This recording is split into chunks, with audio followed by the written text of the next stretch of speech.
Like, sir. Yeah. Kane is in the building, nigga. Alright, already the show goes on all night. Till the morning we dream so long. Anybody ever wonder when they would see the sun? Just remember when it comes to the show, it goes on. Alright, already the show goes on all night. Till the morning we dream so long. Anybody ever wonder when they would see the sun? Just remember when it comes to the show, it goes on. Have you ever had the feeling that you was being had? Don't that shit that make you mad? They treat you like a slave, put chains all on your soul and put whips up on your back. They be lying through they teeth. Thank you guys for joining us for another episode of the Wrightway Podcast live on the Wrightway Sports Network's YouTube channel. I'm your host, CEO Malik Wright. Excited. We've got Lex, the first lady of the Wrightway Podcast of the Wrightway Sports Network in the building. How's it going, Lex? Welcome back. It's going. I'm glad to be here. Thanks for having me, guys. Let's I'm go. excited. Me too. I'm hyped. I'm excited. Daniel, we got the Cali kid. The Cali kid, who's kind of going as an Arizona kid nowadays. But Daniel, we got Daniel in the building. How's it going, bud? Excited as always, man. You're excited? You're excited. And we've got locked in with Lachlan. We got boy from Virginia, Will, in the building. Will, what's going on, my man? I'm doing great. Ready for an awesome show. Will, we can't hear you. Oh, there we go. Okay, cool. I don't know what went on there. It was kind of like a delayed reaction. But guys, like I said, we have a jam-packed show. Got a lot to talk about, a lot of stuff to get into. As you guys saw up here, some of our topics that we're going to be discussing. It's going to be great. It's going to be an absolute great show. But make sure that you guys follow us on Instagram, TWSN, on the Wrightway Sports Network's Twitter at TWSN, on Facebook, the Wrightway Sports Network. Make sure you guys go download the TWSN mobile app. If you haven't heard, we have a mobile app. What? We have a mobile app. So make sure you guys go out, download the TWSN mobile app. And if you really love us, give us a 5-star review to let us know how much you love our content, how much you love reading Will's Blue Bloods articles, and so on and so forth. That being said, guys, I want to introduce a very special guest. Okay, my man, he has just joined the Wrightway Sports Network. This guy has a boatloads of knowledge. I'm excited to see everything he's going to bring to the Wrightway Sports Network. He's making his debut in the building. He is my Houday Nation Bengal brother, my man Jake. Jake, welcome to the Wrightway Podcast, my guy. How's it going? Oh, it is going very well. I'm very excited to be here. Thank you guys for having me. Did you like that intro? That was a great intro. I'm impressed. You know, I'm just so ecstatic for tonight. I'm excited to see everything we're going to talk about. With that being said, this is the part of the show, guys, where I shut up and I hand it over to the first lady, Lex J. How's it going, Lex? There you go. What's up, guys? What's up? So who's ready to get into it? Have a great show tonight. Oh, we're pumped. Obviously me. Obviously. Obviously, Daniel. All right, Daniel. I like that. Yes, I like that energy. We're gonna jump right into you then, Daniel. And we're gonna bring all the energy. Head into our first topic of the NFL. So we're going to do some breakdowns, some predictions, because NFL season is upon us now, fellas. Mm-hmm. How are you feeling about that? Finally. I can see clearly now. I can see clearly now that the NFL season is upon us. I am hyped. I'm ready. Let's go. I'm sure you are, Mr. Bengals over there. You know, Joe Burrow. Oh, it is way too exciting in Houday Nation right now. Listen, I'm with it. I'm with all the energy. I missed football just like you guys did. And we're going to jump into our first prediction, our first breakdown of the season. Let's take a look at the Chiefs and the Texans. Daniel, start us off. Of course, I'll start us off. The Chiefs versus the Texans, we got a great quarterback matchup, right? Patrick Mahomes versus Deshaun Watson. But in reality, I don't know if this game will really be that close. I'm not a huge fan of the Texans this year. I wasn't last year. I just felt they had way too many holes on their defense, their secondary. Deshaun Watson really carried that team to the playoffs. He did it all by himself. And now they're without DeAndre Hopkins. We know Bill O'Brien. I'm not a huge fan of Bill O'Brien, and I don't know if a lot of people are. So we got to see what happens, and I'm just not willing to bet. No way in hell am I going to bet against Patrick Mahomes, the league MVP, one of the greatest quarterbacks of all time. In my opinion, he could be. And I'm a huge Brady fan, but what he's already accomplished throughout his career, he's on that path right now. So I'm excited to see Clyde Edwards-Helaire. That's my number one. That's who I'm so excited to see because he's the number one running back on that team, and he's my pick. I know my two Bengals fans over here will disagree. He's my pick to win Rookie of the Year. He's my pick. He's getting the opportunity with Andy Reid. So in our kickoff game, I'm going to pick the Kansas City Chiefs. Okay. Malik, I want to hear from you next. You know what's crazy? Every single time I hear someone say Clyde Edwards-Helaire, I think of Coach O saying, "Go Tigers." I just can't, for some reason why I escaped that is him, Anyway, the Chiefs, right? The Chiefs are obviously the consensus pick, not just because they have Patrick Mahomes, not just because they have Andy Reid, not just because they won a championship last year. They're coming off a Super Bowl, right? But because who's Deshaun Watson throwing to? I don't know. Now, the contract looks good. The contract looks really good. It really does. But we're talking about Brandon Cooks also missing practice. They don't even know if he's going to play Thursday night. So, listen, do I think the Chiefs have holes on their roster? Yes, I do. Do I think that they have the great equalizer to cover up all those holes? Yes, I do. Patty Mahomes, Andy Reid. I expect this to be really not. I mean, and this is no knock on Deshaun Watson. I'm not really sure how close this game is going to be. I think this game is in Kansas City, correct?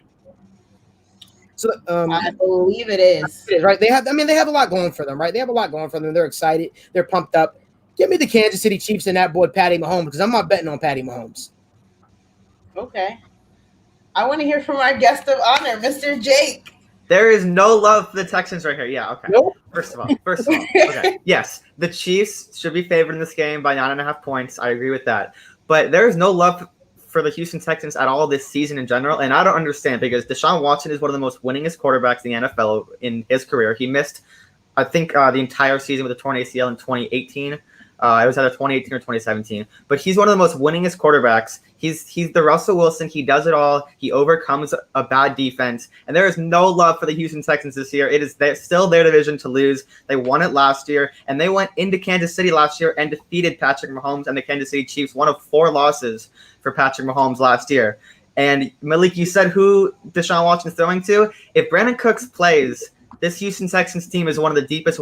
Their wide receiver room is one of the deepest wide receiver rooms in the league. The key word, you said if. You said if. He was limited today. Come on, he was limited. Wait, you made a great point. You said they went into Kansas City and they beat the Kansas City Chiefs last year. They did, but they had a man who just signed a nice contract on their team back then. So did the Chiefs. They don't have.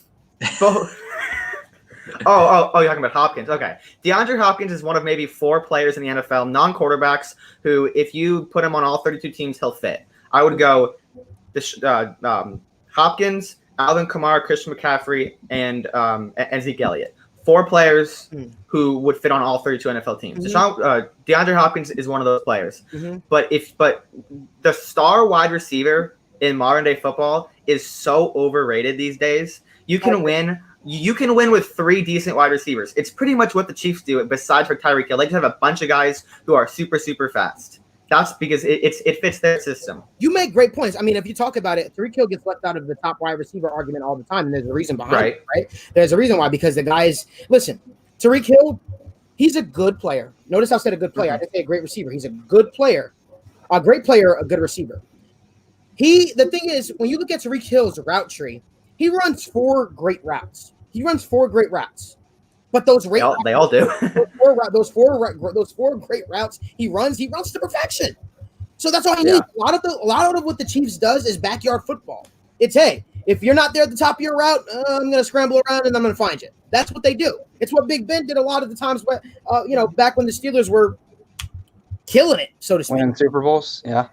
I only remember them winning 2 with him, but I mean, in terms of the Killer Beat area, only 2. Oh, okay. Which you guys won 0, yeah. Sure. Yeah, I'm talking about when he actually won. Anyways, guys, let me give my take here. I hear what you're saying, Jake, about Deshaun Watson. Yeah, I hear what you're saying about Deshaun Watson, and I don't think any of us doubt Deshaun Watson's ability. He is the top 5 quarterback in this league, arguably even better, and he's only going to get better throughout his career. But the question is, everyone else on that roster, it just does not line up to what the Chiefs have. right. For hole sure. that the Texans could expose is I think Will Fuller. I think Will Fuller I have a sneaky good feeling that he could be a big factor in this game against defense. I think he could break out. I think he's primed to have maybe the best season of his career. Obviously, if he can stay healthy, but we'll see. He's the number one guy, and if Brandon Cooks is there, I think that's like you said, it's a pretty deep receiving core, and I think Will Fuller has the chance to have a pretty good game here and a pretty good start to a season that he could prove a lot of the doubters wrong. But the Chiefs, they have too much firepower. I mean, you saw in the playoff game, the Chiefs just scored at will against the Texans defense at will. I mean, they scored 4 touchdowns in like a quarter in a very short amount of time. 7 straight touchdowns on like 7 straight possessions. The Texans defense is not going to do a damn thing to stop Patrick Mahomes. As Daniel mentioned, Clyde Edwards-Helaire, very excited to see him because, I mean, he's such a perfect fit in this offense, and he was such a talented player at LSU, such an overlooked part of that LSU offense with Joe Burrow. And he's going to be a perfect fit with Andy Reid, who's going to scheme up so many opportunities for him, not only in the run game, but also in the pass game. So I'm expecting the Chiefs to come out. And unlike a lot of Super Bowls, I think the Chiefs, I don't think there's going to be a hangover here. I think Patrick Mahomes is he's like we've mentioned, that he's on a path to becoming one of the greatest ever. And I think Patrick Mahomes knows that if he keeps producing at a high level, that he can get there. So I don't see him having any kind of slip up in mentality and frame of mind coming into the season. And I see the Chiefs getting it done. Texans, I think Will Fuller could possibly expose a bit of a weakness on the Chiefs defense. But other than that, I don't see the Texans having too much of a shot in this game. Malik, you're muted. Unmute You you. made it, Malik. Nope. Am I muted? There you go. There we go. Okay, cool. Wow, I guess the football guys don't want to hear me talk tonight. But listen, the cool thing, right? Something I was talking with a buddy about mine earlier this week, and something weird about Patrick Mahomes that I feel like not a lot of people talk about. He doesn't get compared enough to Aaron Rodgers for me. Think about it. Aaron Rodgers won a Super Bowl earlier on in his career as well. Aaron Rodgers was supposed to, achieve all these goals and win multiple Super Bowls, and he fell short of those things. I'm not saying Patrick Mahomes is going to, so don't take what I'm saying as he's going to be another Aaron Rodgers. Not what I'm saying. What I'm saying is, I guess the point I'm making is their careers are very strikingly similar, like the way they started off. I feel. I don't know. That's just me. I just want to add that 2 cents there. That's interesting. Go ahead, Daniel.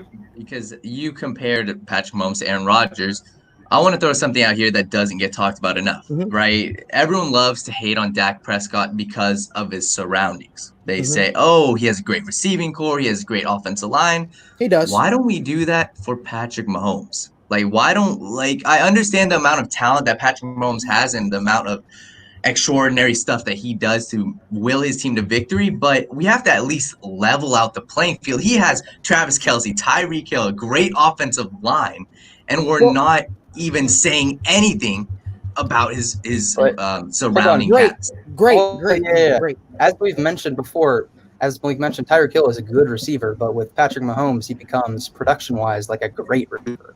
Look at his numbers. That's numbers of a great NFL receiver, and you could say that's production from like a top 5 NFL receiver. But in terms of a skill set perspective, he's not really top 5. He's not top 5 at all.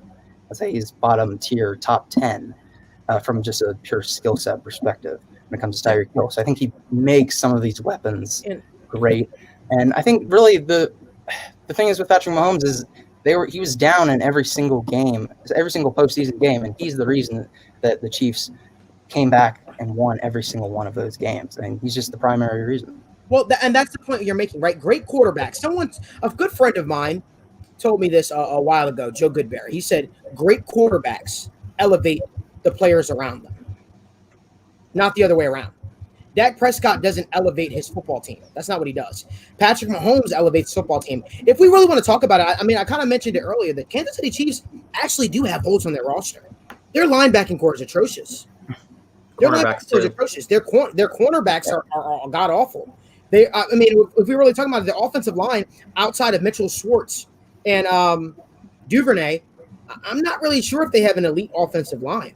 I think that's overrated as well. I think Patrick Mahomes' ability to evade pressure If you see most of the plays you see Patrick Mahomes creates too, it's not because he's sitting in the pocket and he has all this time. It's because he's great at off-script plays. Literally, Patrick Mahomes is an off-script quarterback. That's how we know him, right? We know him from the no-look pass and stuff like that. So I think that's kind of overrated. I don't think he has a crazy offensive line, but I think he elevates the talent around him. And like Will said, he plays from behind because his defense sucks. His defense is garbage.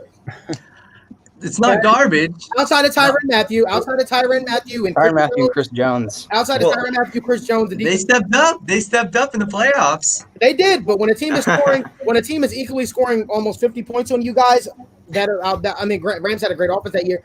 No, I'm just sorry. Their linebacking core is bad. I think Daniel made the wrong comparison there. That Dak Prescott. I would compare this situation to Russell Wilson, because and this is why to this day I say Russell Wilson is the greatest football player on the planet. Because if you compare their two situations, I know that if you put Russell Wilson on the Kansas City Chiefs, that team is still a Super Bowl team. If you put Patrick Mahomes on the Seattle Seahawks, because even Pat has said to this day that he is not a fully developed quarterback yet. He still struggles to read defenses, and he still struggles at the line. Those are two of Russell Wilson's best qualities. So if you put Patrick Mahomes on the Seattle Seahawks with a defensive head coach, a bad offensive line, a really, really bad offensive line, not great, a decent running back, and not a great receiving core, not a functioning tight end, I don't know if that team's a Super Bowl team. Because a lot of what Patrick Mahomes does with the Chiefs, he is helped a lot by Andy Reid, not just in the huddle, but at the line of scrimmage as well with those pre-play adjustments that Russell Wilson does all by himself, because Pete Carroll is not an offensive head coach at all. If you remember what Patrick Mahomes actually said at the end of last year, that blew everybody's mind. Mind you, the guy's won an MVP. I think he almost broke the touchdown record. He's won a Super Bowl. He said he just learned how to read NFL defenses. I said, what?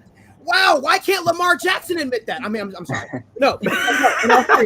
I said, wow, I can't believe it. I said, this guy, he's doing all this and he's just raw talent. Just forget about it. This guy's gonna win multiple Super Bowls if he keeps it up. And like I said, he's only getting better. It's exciting to see.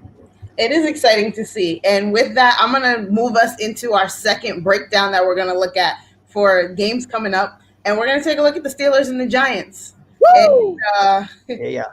I want to hear from Jake first, our guest of honor. Jake from State Farm. So I hate the Steelers. Look, Malik, we hate the Steelers, right?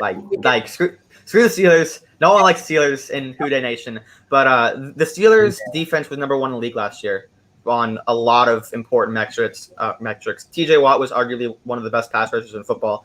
Great linebacking core and a phenomenal secondary. Their defense just saved them in so many games. They lost a lot of close games because they didn't have quarterback play. They were the second worst rushing team in football. And I think that's why, they're going to struggle this year again, because as good as Big Ben has been, the elbow injury kind of worries me a little bit. I don't know if we're going to get elite Big Ben. He's 39, I think, years old. James Conner is not at running back. I don't think Juju Smith-Schuster is an elite wide receiver. I like James Washington. I like Deontay Johnson.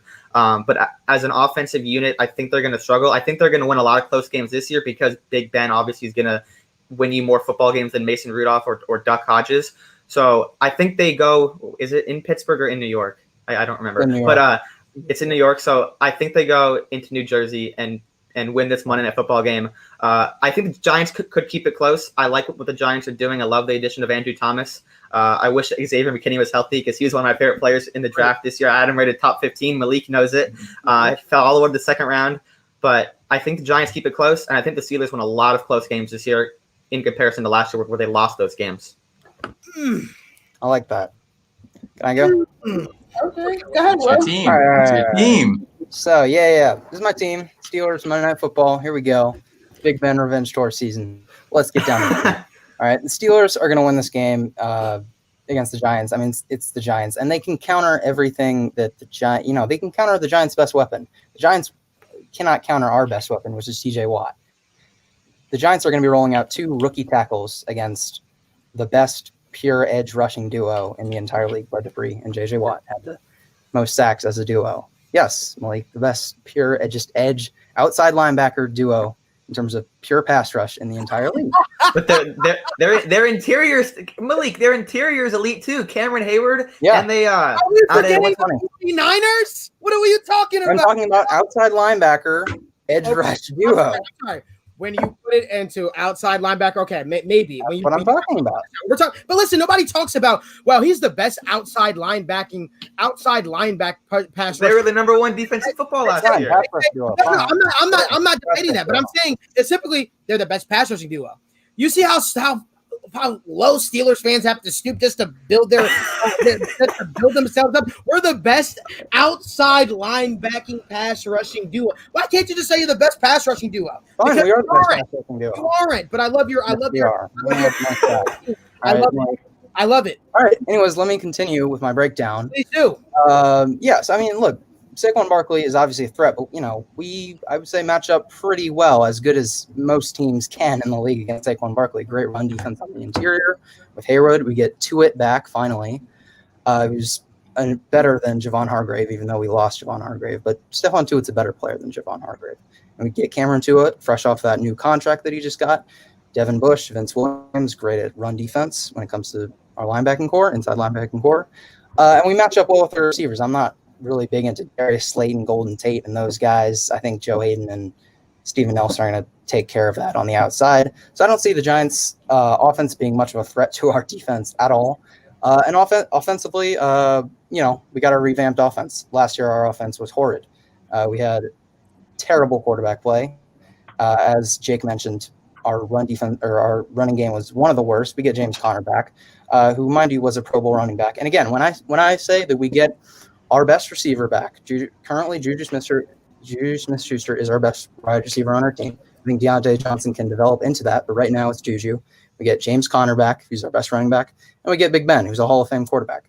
I'm not saying that any three of those guys are going to produce at an elite level, but I'm saying they are going to be better than what we had last year. What we had last year was putting together practice squad talent at the receiver and running back position, and we had to rely on that practice squad talent to actually play well for us. And like you mentioned, we lost a lot of close games. Our offense is easily going to be better than it was last year. I don't think that they're going to be world beaters. I don't think that they're going to be elite, but I think they can be good to pretty good at best. If Big Ben can actually give us a average to maybe above average, maybe stretching it. But if he gives us an average season, then I like that compared to what Mason Rudolph and Duck Hodges were giving us. I think in this game in particular, the biggest matchup that the Steelers have to limit is Evan Ingram. I don't think we have a very good counter for Evan Ingram when it comes to our defense, just one-on-one matchups. I think that's kind of a scary matchup for us. If Evan Ingram is producing, then I could definitely see, the Giants offense having some success against our defense. But other than that, I think we are just the more talented team on both sides of the ball. I think we're going to see a revamped Big Ben, a healthy, motivated Big Ben, and he's going to have a really good game in his opening matchup. All right, Malik, go ahead because you've been itching. I like Will. Will's my guy. Me and Will are very good friends. I like Will because we know where this is going. Go ahead. Yeah, I like Will because no. Listen. Will is he's realistic. He's realistic. He's not like some other Steelers fans I know, Joe Camrata, who are just absolutely insanely biased at the Wrightway Sports Network. Will, I appreciate you.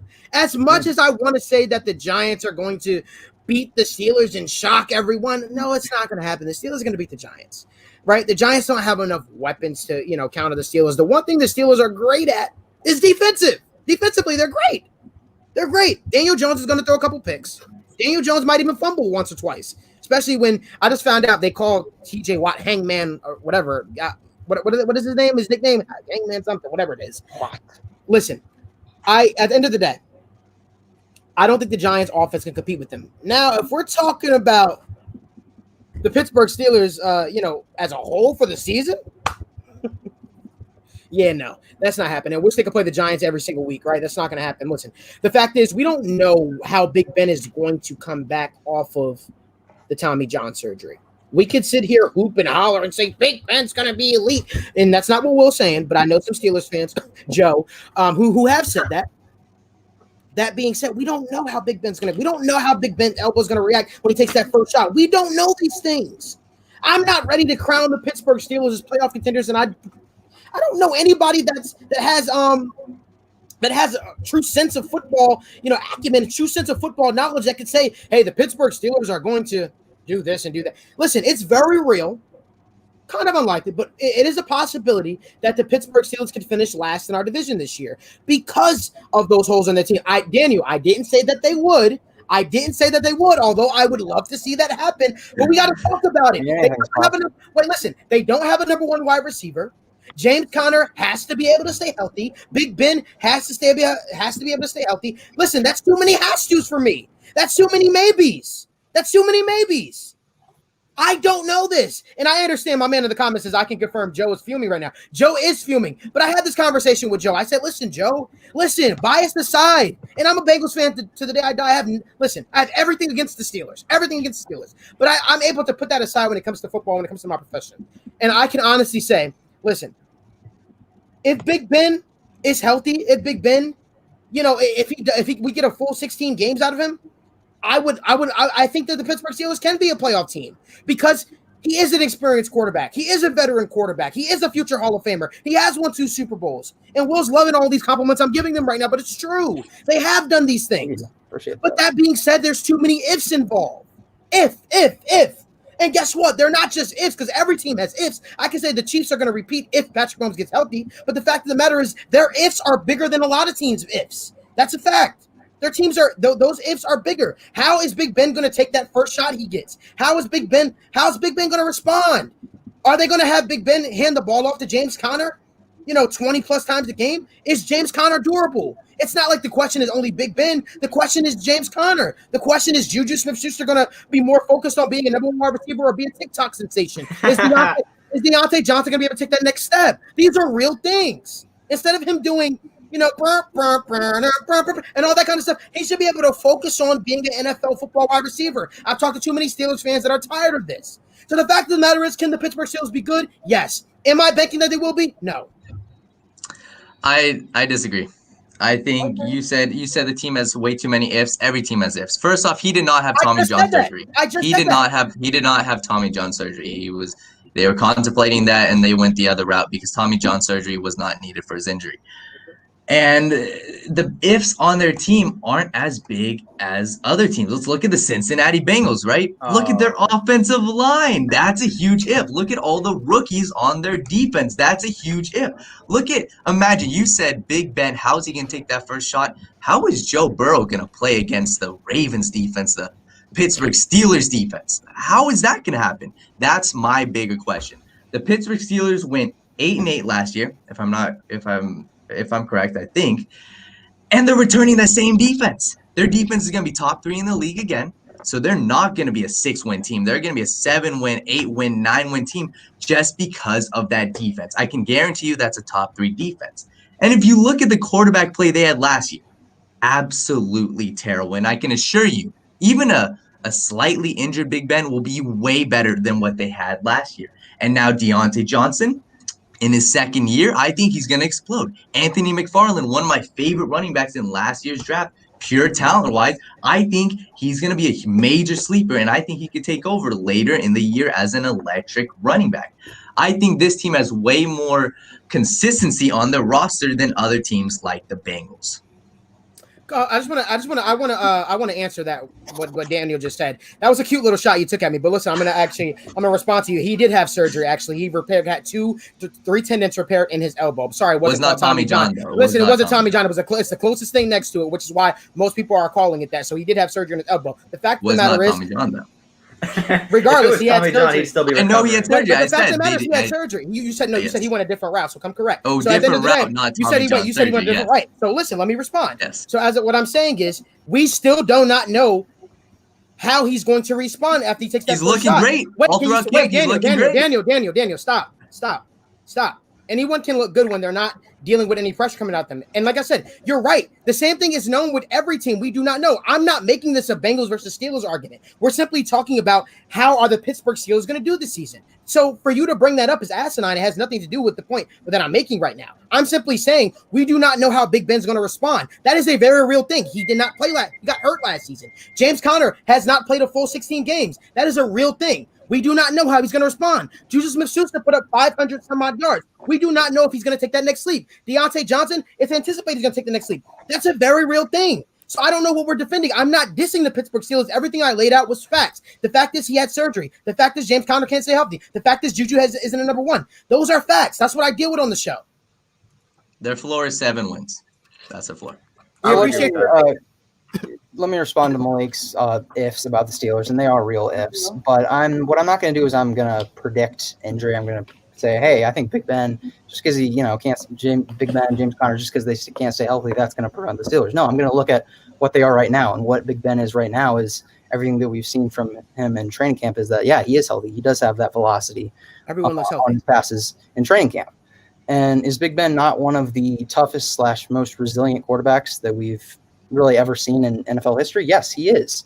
He takes so many shots and has been injured throughout so many seasons. I mean, practically every season of his career, he has some kind of an injury. I know this is a different injury, but if there's one quarterback that I would expect to rebound and fight through, it would be Big Ben Roethlisberger.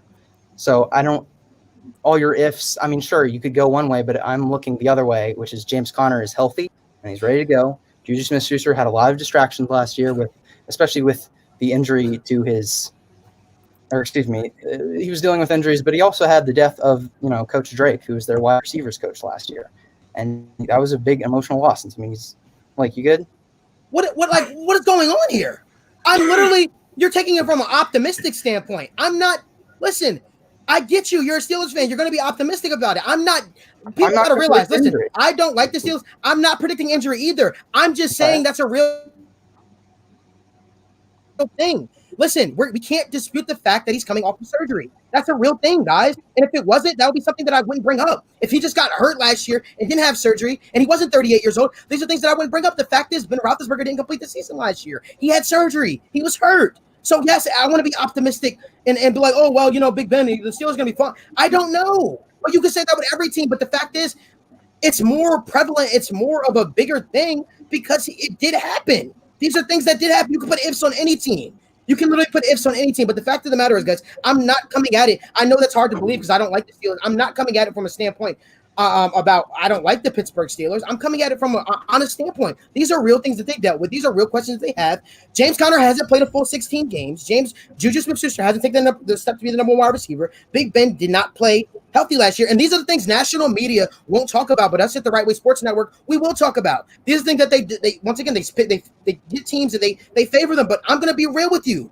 These are the things that they're not going to talk about. I am concerned about his elbow injury. I don't know how he's going to respond.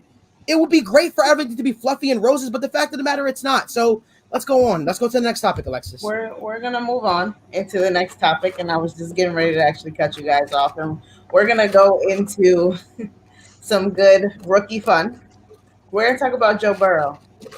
And let's, I want to hear everybody's take about what they expect from him on his debut in the NFL. Who wants to start? Because I'm going to ask for a volunteer with this one because I know Malik's going to want to start, but I'm going to let him go last. Malik's going to go last? All right, I'll start off. I always go last. All right, Daniel. I'll start off. I think Joe Burrow's going to be a bust. I'm kidding, Jake. I'm kidding. No, I'm honestly, he's one of the most pro-ready quarterbacks that come out of the draft in quite some time. He's got a great receiving core. One of the most slept-on guys in the league. Malik's pointed this out to me. Auden Tate, he's one of the most slept-on guys. You got Tate, you got Higgins, you got A.J. Green returning back from injury. This is a stacked receiving core. They got weapons everywhere. Joe Mixon, one of the top 5 running back in the league. He's going to go off this year. So obviously the offensive line is a concern, but Joe Burrow has weapons around him. So that's going to be his calling card this year. I'm curious to see how he goes up against the Steelers defense, how he takes those major hits because the offensive line isn't that good. But expectations for Joe Burrow, I think he's going to have a good year. I think the Bengals all around are going to be a much improved team than last year. I have them pegged around 6 wins. So I think Joe Burrow, this will be more of a feel-out year for him. And then next year, he'll have the chance to really take that sophomore next step. Well, that's really what it is. It's 2021 is when the window opened. It's when the window opened for Cleveland. It's when the window opened for Seattle. It's when the window opened for Kansas City when Patrick Mahomes sat his rookie year. The window opens in the quarterback's second year because then the team starts to spend more money. But for the Bengals, they kind of had this thing where they wanted to spend money before Joe Burrow got there. They spent over $130 million in guaranteed contracts this offseason on DJ Reader, Von Bell, and 2 very solid corners from Minnesota, Trey Waynes and Mackenzie Alexander. So it's very, very exciting for the Bengals, for them to actually spend money on outside free agents, for them to go outside in the draft and revamp their linebacker room. That's been one of the worst in football over the last 2 seasons. Long the days of Vontez Burfict and Preston Brown running 40-yard dash times over 4.9. Bengals have athletic linebackers who have sideline to sideline speed, who can pursue the quarterback, who can stop Lamar Jackson. But now going to the offense. So the Cincinnati Bengals are the only team in the NFL to have back-to-back 1,000-yard receivers and back-to-back 1,000-yard running backs. Tyler Boyd and Joe Mixon. That is not even counting A.J. Green, who has not had 1,000 yards the last 2 seasons. That's not counting Auden Tate, who's the number 4 receiver right now. It's not counting John Ross, who, when healthy, is one of the most electric receivers in football. And that's not counting T. Higgins, who's the rookie, who has worked out with Chad Johnson, who has worked out with T.J. Houshmandzadeh, who Joe Burrow obviously loves, and who grew up an A.J. Green fan, and who better to learn from than A.J. Green. This offense is going to score points this year. They were not a very good offense last year. They were without A.J. Green and Tyler Boyd as a number 1 receiver. I don't like slot receivers who are number 1 receivers. That's just my thing. I think the Chargers have struggled because Keenan Allen is the slot receiver and he's their number 1. And I don't think that they can rely on Mike Williams. So Tyler Boyd as a number 1 receiver is not it. But when A.J. Green's getting 2 corners on him and Tyler Boyd's wide open in the slot, and we saw what Joe Burrow did with Justin Jefferson in the slot, it's very, very exciting stuff as Tyler Boyd is number 1 receiver with John Ross on the outside and Auden Tate on the outside as well. So this offense is going to score points, and they're going to be much improved. And they're even more improved on the defensive side of the ball. All right, I'll go. So, yeah, in terms of this game against the Chargers, I'm expecting, kind of just a normal debut for a rookie, pretty mixed. I mean, flashes of greatness and flashes of really good stuff. But also, a couple rookie mistakes, and I think those could be elevated going against a pretty good defense in the Chargers, even though they don't have Derwin James. Hopefully the Bengals starting off rely on Joe Mixon offensively, just because, the Chargers secondary is pretty good. I mean, you have Casey Hayward, Desmond King, Chris Harris Jr. This is a pretty good secondary, so I'd hope that they rely on Joe Mixon, at least for this game. But I'm expecting a pretty good rookie season for Joe Burrow. And I think you're right. On paper, the Bengals' weapons core is really good, like really good. And if, again, we're talking about if with the Steelers, if A.J. Green stays healthy, if John Ross stays healthy, those 2 guys who haven't. I mean, we talk about James Conner and Juju Smith-Schuster dealing with injuries. Those guys have too. So, we can bring up the same point there. Right. And if they do, then I think the Bengals, I agree with Daniel. 6 wins. I have them at 6 wins. I think they're going to be in a lot of close games, and I think they could lose some of those really close games down the stretch. Defense will be better. Secondaries, meh. Linebackers improved. Offensive line is as we've said, could definitely be a struggle, and I think that's where Joe Burrow might struggle the most, is dealing with an offensive line that's not that great, even though, they do get Jonah Williams back. That'll help. But you're going against, Steelers defense. The Browns have Myles Garrett. The Ravens have a pretty good defense as well. So I think in division he could struggle a little bit. But I think Joe Burrow, he's definitely going to show some flashes of what's to come in the next few seasons. And Bengals 6 wins. Maybe they'll be ahead of the Browns. I'm going to take the Bengals. To me, the AFC North is one of the best divisions in football. So do I think the Bengals are going to be one of the worst teams? No, but I would put them at last in the division, just behind the Cleveland Browns. Okay. Okay. Malik? So once again, I want to keep alluding to this because I feel like this is a thing that keeps rearing its ugly head during the podcast. My take on the Pittsburgh Steelers had nothing to do with Bengals versus Steelers. I want to say that again. Had nothing to do with Bengals versus Steelers. Had everything to do with me just coming from an unbiased standpoint of honestly what's going on with the Pittsburgh Steelers. Now, Yeah, I'm just giving you. I hear you. I hear you, and that's fine. But to your response, you brought up James Conner being healthy. You said James Conner. I said James Conner wasn't able to stay healthy. You alluded to that as well, as the fact that James Conner, Ben Roethlisberger both were dealing with injuries, and then to your point, AJ Green and John Ross have not been able to stay healthy. Right, when they are healthy on the field, they're good. I think the one thing the Bengals do have going for them though is that because Joe Mixon is one of the better backs in football, Joe Mixon, they're able to hand the ball off to him. He is a guy who has been durable, whereas the Pittsburgh Steelers don't have that, which is why I had brought up the point from a guy like James Conner. You can't just hand the ball back to a guy like a Joe Mixon. They don't have that who can carry the offense for them. The Bengals do have that guy who has been durable. So back to my point with the Cincinnati Bengals, this upcoming game with the Chargers, it should be very, very interesting. It's going to be a good game. I'm not ready to lay any predictions down. I'm not going to. I know what I believe certain things, but at the end of the day, it's going to be very, very entertaining. It's going to be good. It's going to be an exciting offense to watch this football season. I think they're going to beat the Chargers, to be quite honest with you. I think Tyrod Taylor is not a world beater. I think Tyrod Taylor is a guy that struggles. Or a guy that we're very familiar with, a guy who's been in our division before, a guy who we beat plenty of times. We beat him when he was with the Ravens. We beat him when he was with the Browns. No knock against Tyrod Taylor. He's a good player, but I don't know. I think that if they were starting Justin Herbert, not saying that Justin Herbert's better than him. That's not what I'm saying at all, because Tyrod Taylor is underrated. But I do feel like with Tyrod Taylor, we know what we're getting. With a guy like Justin Herbert, you kind of really don't know what you're preparing for. But since Tyrod Taylor is the guy that's going against the Bengals this week, I think the Cincinnati Bengals coaching staff and the Bengals defense is very happy to be going against Tyrod. I'll put it to you that way. I think they are too. And look, one more thing about Joe Burrow. Joe Burrow is going to throw a lot of picks this year. He's going to throw a lot of interceptions. But if he is, I mean, Peyton Manning threw a ton of interceptions his rookie year. Well, listen. I want to preface that. I want to be very, very careful when we say that, right? Because Andy Dalton came into the league, widely recognized as the game manager. One of the things that they say about Joe Burrow that Joe Burrow is great at, and Jake, you know this as well. Joe Burrow takes care of the football. He's not a guy that's going to make careless mistakes. I'm not saying he's going to throw his interceptions, right? He is. I wouldn't say he's going to throw like upwards of where Peyton Manning threw. I would say that. Is he going to have his struggle moments? Every quarterback does. But when it's he was picked number 1 overall for a reason, because not just because he was able to create off script plays, not just because he was, able to just, prepare better than a lot of the competitions, because the guy takes care of the football. The guy that's never been something in Joe Burrow's DNA, where it was Joe Burrow throws a bunch of interceptions. Even the season nobody likes to talk about, his first year at LSU, where he threw only 16 touchdown passes. I believe he still only threw like 5 interceptions in a down year. So, the guy takes care of the football. He played in the hardest division in college. He played in the hardest division of college football. He threw 60 touchdown passes for a reason. The guy takes care of the ball. Am I expecting to hit the ground running right away? Who knows? I don't know.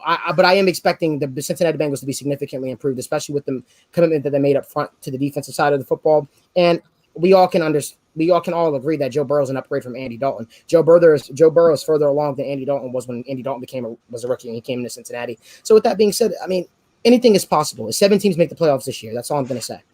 Bengals lost 9 one-possession games last year. Yes, a lot of that was because of Andy Dalton. Go through that schedule, and even go through those 3 against Oakland, Pittsburgh, and even Baltimore when Ryan Finley was the starter. Baltimore blew us out. But those 2 games against Pittsburgh and Oakland, those are wins. Those are wins with Andy Dalton.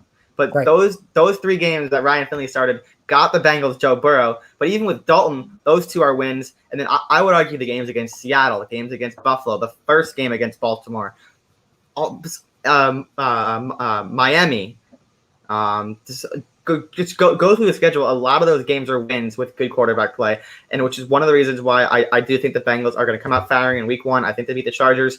Chargers pass rush is a bit overrated. I know they have Bosa and Ingram. Ingram had a down year last year. Chargers pass rush was ranked in the bottom third of the league. Their linebacking core is far from elite, and their secondary just lost Derwin James, and their offensive line is not great either. So a lot of the problems that the Bengals have, the Chargers are right there with them. And if it's going to come down to quarterback play, if it's going to come down to running back play, Bengals have the upper edge in both of those categories. Bobby Hart versus Joey Bosa. Ooh. My man Jake's reading my mind. I was going to say the same exact thing. I actually wrote an article about it this year. how people or teams when they play bad in one possession games the previous year, that always returns back to the mean the next year. So the Bengals were terrible this past year, 1-9, you said, in one-score games. That's going to revert back to the mean this year. They're going to play way better in one-score games. They lost the first game to the Seahawks last year by, I want to say, 2 points. 2-point game. Very close game. They could have easily won that game. And I think that reverts back to the mean. So that's why I'm not discounting anyone, Malik, who says that the Bengals will make the playoffs this year, because it's a possibility. I think 6 to 9 wins is the range, but they're going to be a much, much improved team this year, 100%. Yeah, I'm going to say, last thing I'm going to say, we have to talk about this. Nobody's talking about it in the NFL, from the NFC for the AFC. 7 teams make the playoffs this year, guys. That doesn't take an effect to affect next year. That's affect this year. So we're going to see a lot of teams that you're like, whoa, that shouldn't be in there. It's going to be a weird year. So, yeah, thanks for providing. Oh, one last thing. Thank you for providing that logic, Malik, because, 7 teams made the playoffs last year. My Steelers would have made the playoffs with Mason Rudolph and Duck Hodges. And all I'm going to say is I think the Steelers will revert back to the mean. And losses to the Jets, the Bills, and the Ravens, close losses, I think we could have won those games if we had Big Ben. That's all I'm going to say.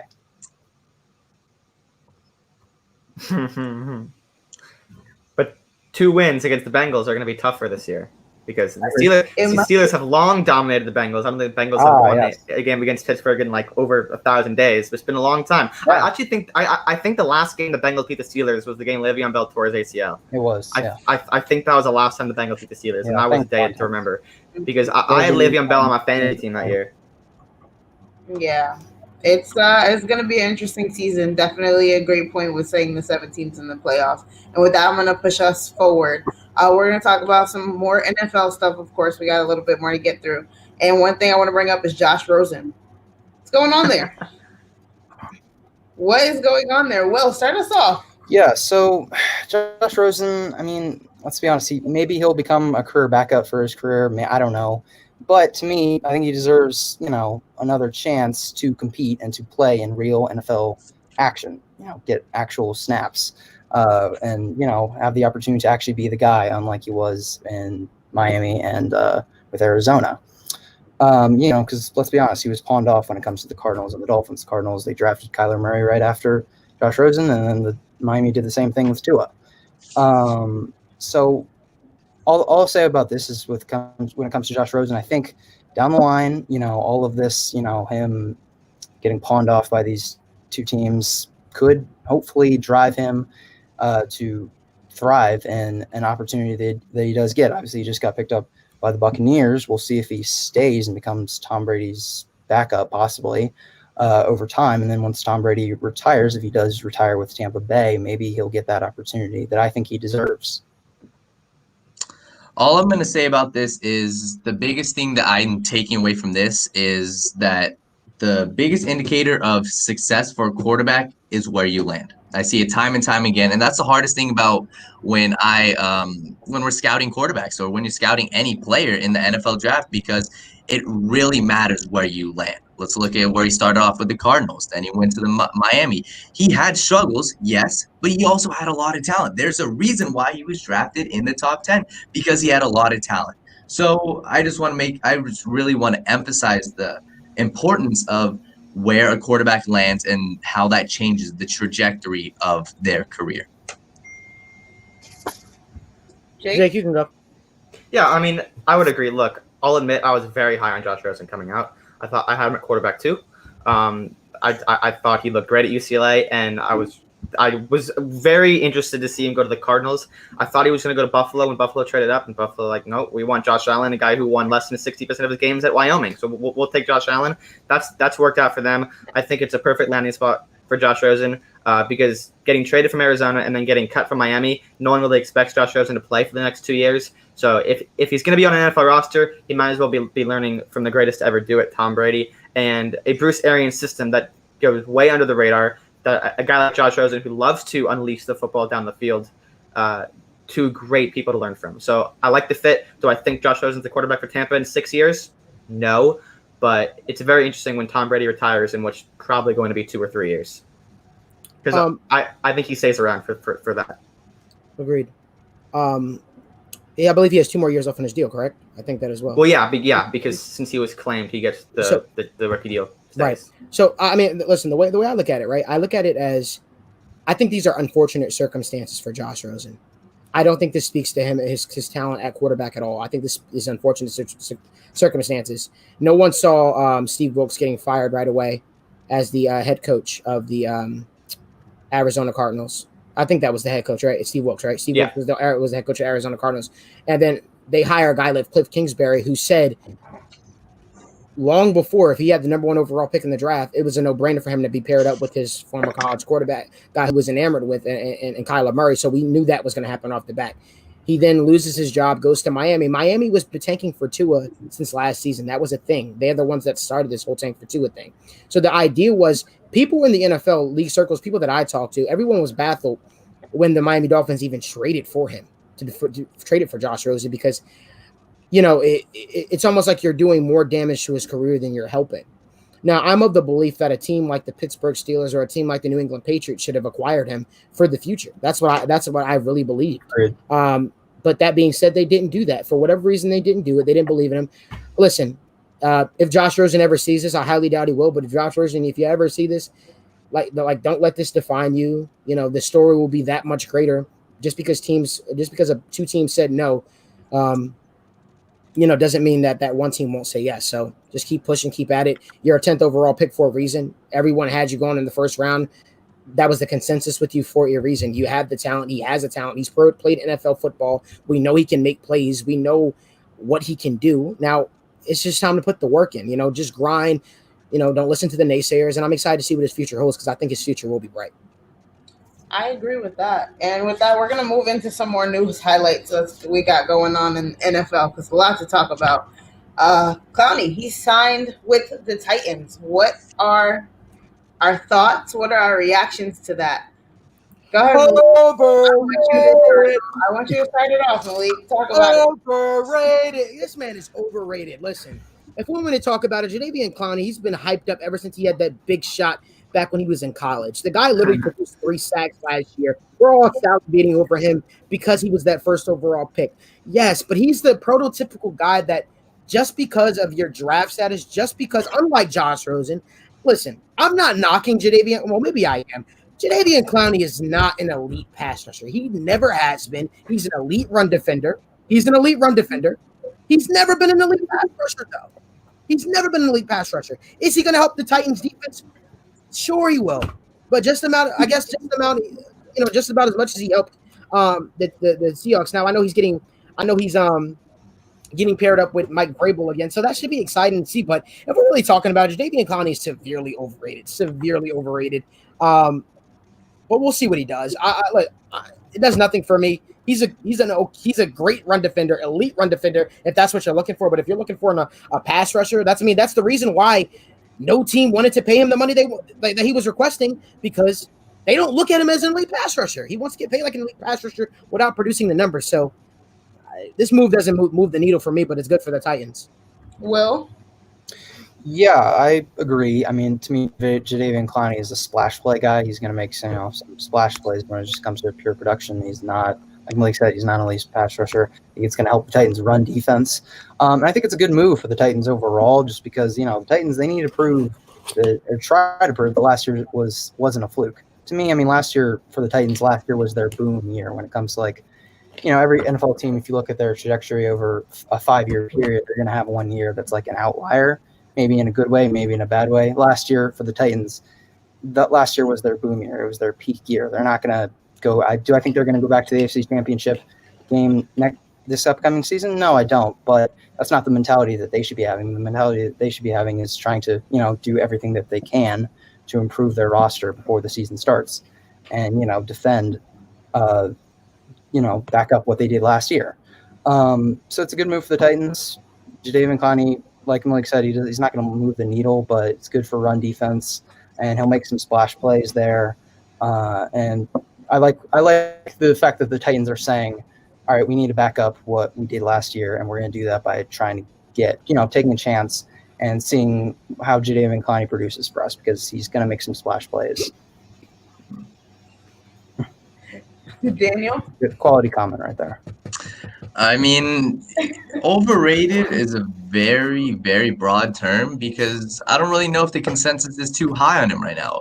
Find me somebody who believes he's a top 10 defensive end in the league. No one believes that right now. And there's a reason that he's not getting the contract he thought he deserved because he's not that good of a pass rusher. He's not the elite talent that I don't know who thinks that anymore because everyone sees the Browns who were in, the Eagles who were in on him.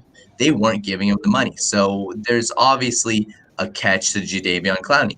But this move is obviously a great thing for the Titans. I mean, you lost Jarrell Casey. You just added Vic Beasley Jr., who I think is going to be a huge addition for them. He's a good move for them. They only signed him to a one-year deal, so it's not like it's a long contract. I think it's a good move for them regardless. Jake? Yeah, it's a good move, especially because they lost Jarrell Casey. I don't know if Daniel said that. Okay. So they lost Jarrell Casey, traded him for like a 7th round pick, which I thought was pretty funny. But it's a good move overall. I wouldn't call him overrated, but there is. I don't agree with him going unsigned for 5 months. But overall, like he's not worth J.J. Watt money. He's not worth Aaron Donald money because I don't look at a pass rusher sacks.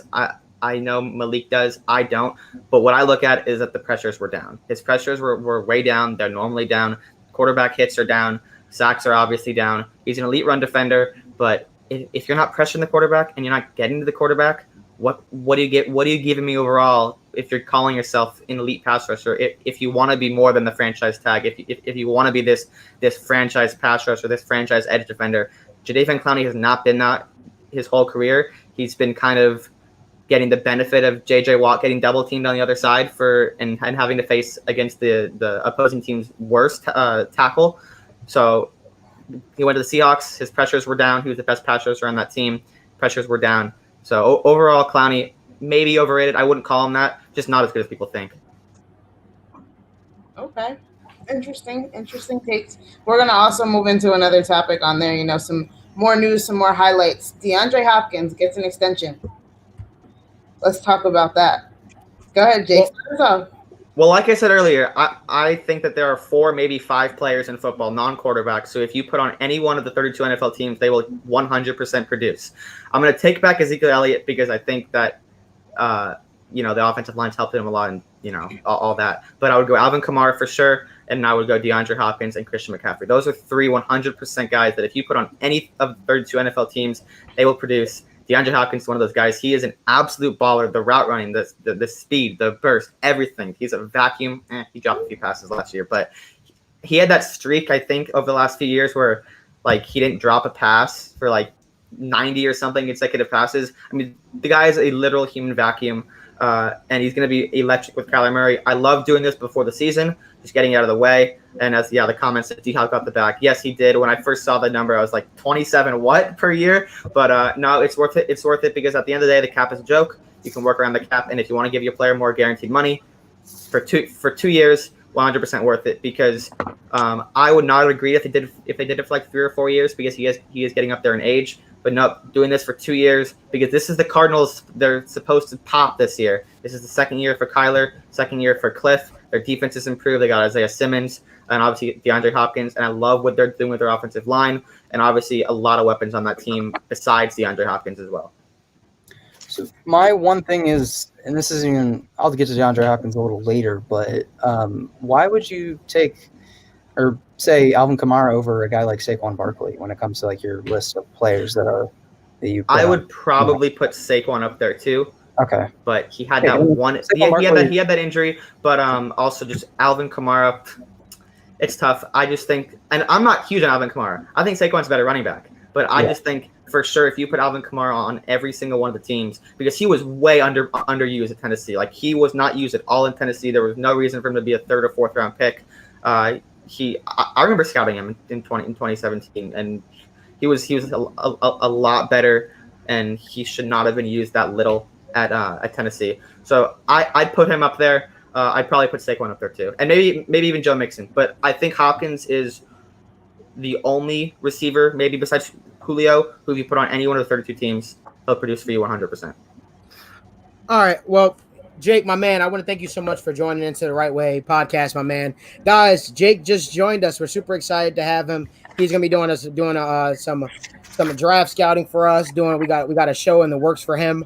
I'm excited to work with him. That's my guy. We've been talking about it for quite some time, and this guy's filled with boatloads of knowledge. Him and his dad, actually. They're both diehard Bengal fans. We'd love to see it. But listen, Jake, so thank you so much, my man. Hope you're staying safe, man, and I hope that you had a awesome time here on the Wrightway Podcast, and we look forward to all the work you're going to be doing for us in the future. Yeah, for sure. I'm very excited. Thank you guys for having me on. Remember, go Mizzou and go Bengals. See you, Jake. Thank you, Jake. So super excited to have Jake on.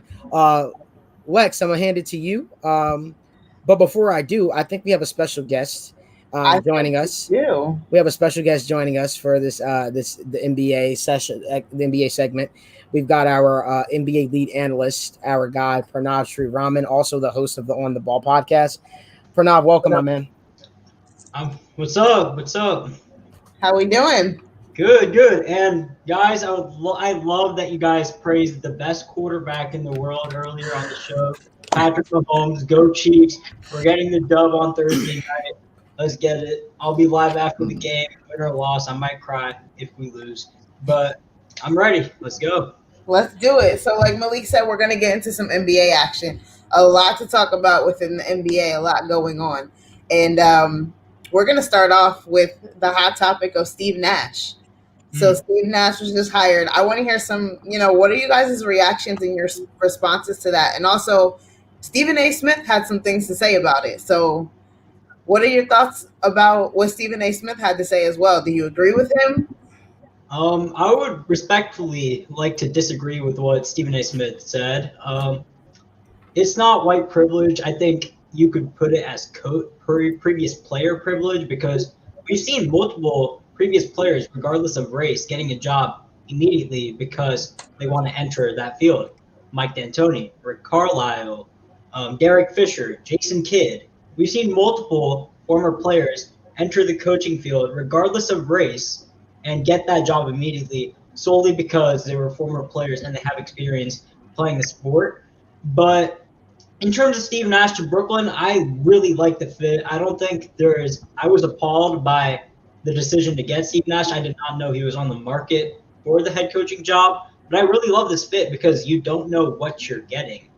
Someone like Mark Jackson, you know what you're getting, a guy who could revitalize their franchise. That's something Kenny Atkinson was doing with the Brooklyn Nets, and they want to move into a different direction. They want to compete for championships. And we've seen rookie head coaches like Steve Kerr, Tyronn Lue take a team to a championship in their first season and win it all. So I think it was a perfect move. I know if Kevin Durant and Kyrie Irving, they definitely had to say on this. Kevin Durant was with him in Golden State when he was a consultant. If they approve of Steve Nash, I think it would be a good fit moving forward for the Brooklyn Nets. Hey, Pranav, breaking news. Billy Donovan isn't returning as the Oklahoma City Thunder's head coach next year. Man, that's rough. As a Thunder fan, that's rough. He was a Coach of the Year candidate. I don't see him really. I can understand why he would leave, though, because, listen, we do have a bright future. We have 23 draft picks coming up, but in the near future, our window to win a championship just isn't there. And so it makes sense. I know Chris Paul is on the trade market. We'll get to that later. So there's not really a reason for Billy Donovan to stay if there's no potential chance for winning a championship in the near future. That's interesting. I want to hear some other takes on Steve Nash. Go ahead, Daniel. I disagree 100%. Or I agree with Pranav, disagree with Stephen A. Smith. To me, it's race baiting. That's my point of view. I think that he tried making the correlation between Tyronn Lue and David Fizdale are better candidates than Steve Nash, and it's more of a fit for the Brooklyn Nets. There is no way in my mind that the Brooklyn Nets, decided on Steve Nash because he was white. There's no way. It's race baiting. It really is. Steve Nash has worked with Kevin Durant before. We've seen many former players become head coaches, like Derek Fisher, like Jason Kidd. We've seen this many times. So to compare this to, say, it's white versus black thing, and the other black coaches were more qualified, sure, they had more experience, but we've seen many other guys do this. And Steve Nash fits what the Brooklyn Nets want to do, and I can assure you that this was not a white versus black thing. Will? Yeah, I agree. Yeah, I also disagree with Stephen A. Smith. Does white privilege exist when it comes to coaching positions in NBA, NFL? Maybe a little bit more so in the NFL. Sure, yeah, it can exist, but this is not an example of that. The reason they hired Steve Nash is because Steve Nash is one of the best basketball minds that we've ever seen play the game. I mean, his intelligence when it comes to what he did on the basketball court, 2-time MVP, was unmatched by anyone. You look at the pace of the league right now and just the fast pace, all the fast break stuff. Who started that? Steve Nash started that. Yeah, exactly. He invented it. He revolutionized it. So in a way, he revolutionized the sport of basketball slightly when it comes to how the game's played today. And also, he knows Kevin Durant. He's worked with Kevin Durant. He has experience with Kevin Durant. And I think the best thing for the Nets to do was to hire a guy that Kevin Durant and Kyrie Irving agreed upon and who they wanted. Because Kevin Durant and Kyrie Irving, those are the guys who are going to shape the Brooklyn Nets' future. Brooklyn Nets, a team that have just been so bad for so many years when it comes to how they've been over this decade. And Kevin Durant and Kyrie Irving just changed all of that by signing with them. So I think you have to abide by what they want by hiring a coach that they want. If Steve Nash is the coach, then I don't think we should really be questioning that. And I also think that Stephen Nash is, has the potential to be a pretty good players coach because of his experience.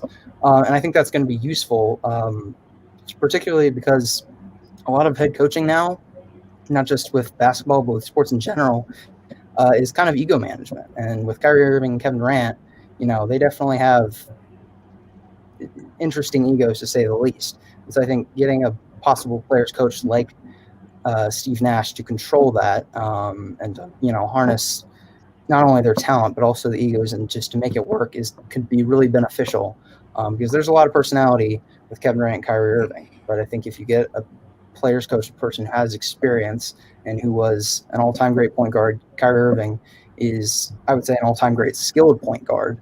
And he has the skill and talent to be an all-time great point guard. So I think that's going to be really beneficial for Kyrie Irving. It's going to be great for Kevin Durant. And I think if the Nets can make good moves in the offseason when it comes to constructing this roster, I think they will absolutely be contenders. And Steve Nash is not going to be a reason why that they possibly fall short this next year. He's going to be a reason why they would win the championship next year. Okay. Malik? So listen, I'm not going to speak to Stephen Nash's hire because nobody knows if it's a good hire or not. Nobody knows if it was the right fit. Specifically talking about Stephen A. Smith's comments to him, it's extremely ignorant of him. I've been saying for years that you guys should. I hate to say it. I hate to really knock someone, especially a brother of mine. But listen, at the end of the day, people got to stop looking for him for their news. His job is to keep the ratings up on his television show. Right, the things that he says, that's what he's going to do. But I'm extremely disappointed to hear that he would say that. I mean, everything, especially when you look at the social climate our country's in right now, everything doesn't have to do with race. Right? We're in a space right now where we're trying to get better. We're trying to get better collectively, and it's a shame that we have people on air, people that have such a big platform as a Stephen Smith, that use it to further drive us apart. So. Like I said, it was absolutely an asinine comment. It was sickening to see, and I think racism, I think prejudice, it goes both ways. And Stephen A. Smith, that comment was totally out of line. I get where you were, what you were trying to say, but that was the epitome of grasping for straws.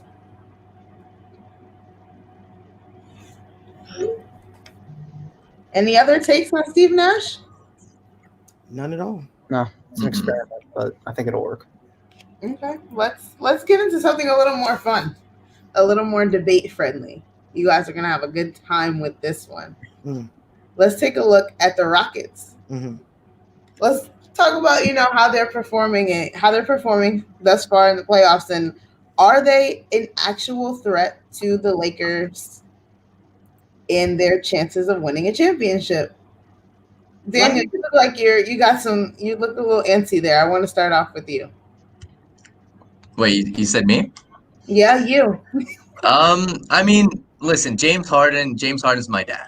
No, I'm kidding. James Harden, I'm a huge James Harden fan. I think James Harden's underrated. And I mean, it's just funny to see how everyone switches up, right? We saw right after the Thunder series, everyone's discussing, all right, do the Houston Rockets blow it up? What do they do? At some point, it's something's got to change. But I mean, this is what the Houston Rockets experiment was all about. They were trying to do something different, and apparently, right now, it's sort of working. I mean, James Harden, Russell Westbrook, you got firepower, you got a small ball lineup there. I'm not expecting them to win this series. I'm not, me personally, but it's relieving to see that it's working because I was a huge small ball fan. I was all for having PJ Tucker at the 5, even though he's not the biggest guy. But their formula works until it doesn't work. It's very inconsistent. So if I were to say, do they have a chance to win this series? Yes, but I'm still taking the Los Angeles Lakers to win in 6 games. So if you guys read my article series, Night in the Association, I break down every game, available on the TWSN mobile app. You should download the app, great app. But I break down every game. And after the last Houston Rockets versus Los Angeles Lakers game, I went on a rant in that article. And the Houston Rockets played perfectly. I mean, literally perfectly, with the exception of one man. And that one man is Russell Westbrook, who's building up his case to be one of the worst superstar, I'm not going to call him a superstar, one of the worst star playoff performers in NBA history. In NBA history, he's building up his case. Every single year, this guy is disappointing. He's super inconsistent in the playoffs. And last game, you saw that he kept taking multiple three-point shots. It's not even the fact that he's inefficient from the field. I think we've all known that Russell Westbrook has been inefficient for a while. It's the fact that his decision-making is just horrendous, especially down the stretch.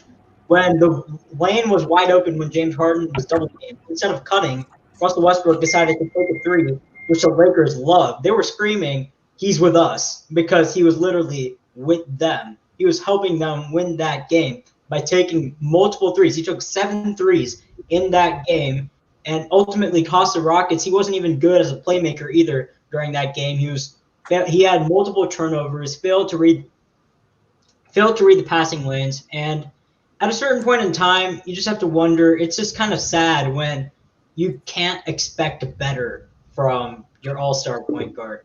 You can't really have high hopes for him that, he'll change it around, because every single year, as a Thunder fan, I can attest to this, he has let his team down. So, yeah, when it comes to the Rockets' chances against the Lakers, I definitely think they have what it takes to push the Lakers to the brink. I'm going to pick the Lakers in 7. Because, I mean, let's break it down. You know, they have a top 3 duo right now. You know, Steph and Clay aren't here, and Katie and Kyrie aren't here. So they have a top 3 duo in Harden and Westbrook. And the only people – Lakers have no one who can stop Harden and Russell Westbrook. The only people that can stop Harden and Russell Westbrook is really themselves. I mean, Harden, and Westbrook, they're just inconsistent. And the biggest reason isn't really because of, other teams' defense. It's really just because they're not making shots. And for all the reasons that Pranav pointed out. When it comes to, just looking at both teams' rosters, I mean, what the Rockets have that the Lakers don't is 3-point shooting. And, the Rockets' ability to knock down threes, it's going to give them a chance to beat any team in the league. But the question is, can they do it 4 times out of 7? I would say no against a team like the Lakers and also the Clippers. I think they could do it against really any other team. But when you look at the Rockets' role players, I think the role players is clear advantage to the Rockets. Robert Covington, PJ Tucker's been huge, and Eric Gordon, all those guys have been great on both ends for the Rockets, and they've been a big reason why the Rockets are here and tied with the Lakers, and they advanced against the Thunder in the first round. And another big reason is, I think, what's been extremely impressive is that the Rockets have one of the best in terms of defensive efficiency. They've been one of the best in the league in the bubble, which is really impressive. The best. Yeah. I mean, they've been, in terms of defensive efficiency, they've been the best in the entire league, and I think that's really a testament to just straight up effort and engagement. I know that may sound cliche, but a lot of defense in the NBA is really just how much effort and intensity you're showing. I mean, really half of it is just just natural skill, and the other half of it is just being engaged and giving how much effort you're giving on the defensive end. And the bottom line is Westbrook and Harden are engaged both on ball and off ball, and they've been, big time on the defensive end. And so I think I'm going to pick the Lakers in 7, but I definitely think that the Rockets have what it takes if they're able to knock down all those threes, and if the Lakers, who in the bubble have been a very inconsistent three-point shooting team, Rockets have what it takes to push the Lakers to the brink, but I'm not going to go there. And especially if it does go to Game 7, are we really going to trust Harden and Westbrook to outplay Game 7 LeBron James? I don't think so. And before Malik chimes in, as a Thunder fan, I'm so happy we got rid of Russell Westbrook and we acquired a better point guard in Chris Paul and 2 first-round picks. And I'm thinking we're going to flip Chris Paul this offseason for additional picks. So we're just winning. But go ahead. I mean, it's nothing really else that needs to be said. You guys kind of all alluded to. Do they have the talent to do it? Yes. Will they do it? No. Lakers. On to the next topic. Fair enough.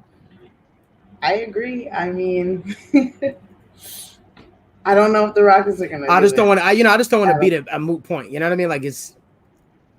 I don't think that they're gonna do it. I concur with that point. And we're gonna move into our final topic of the night. And whoa. Before we move into our final topic of the night, there's some stuff we got to get to first, Alexis. I think you might have forgot. I almost forgot too. You know, we have, it's been a long show. It's been a great show, but Pranav, welcome to the show, my man. Welcome to the show, my man. You know, you had a couple interesting things to say about me. Yep. Couple things couple ways I had you feeling. You know, I pulled up a couple of the tweets that you said. I'm not sure if you can really see them exactly with some of the things you were talking about. I'm sure you can recall. You have a good memory. Yeah. So, Pranav, before we, get into that last topic about Giannis Antetokumpo, talk to us a little bit more about that. Your takes about, why you were coming at me and stuff like that. Let's hear about that. So, do I think Michael Jordan is a GOAT? Yes, but I'm not here to debate the GOAT debate.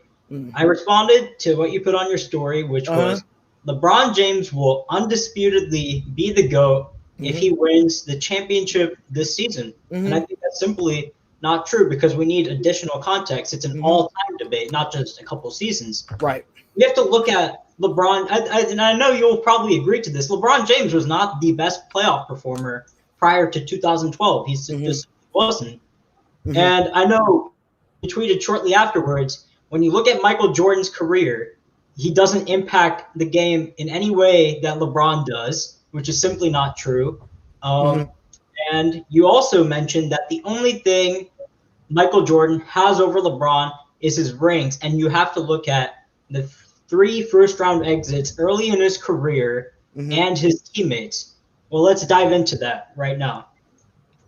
So the part about impact is just wrong. Pranav. Actually, let's scratch that for a second. That's not why I invited you here. I wanted to hear about your takes, specifically about the Chris Paul take you made. I just want you to reiterate on those things. We've debated the LeBron versus Michael Jordan debate on this podcast so many times. Nobody's talking about that right now. Nobody cares about that.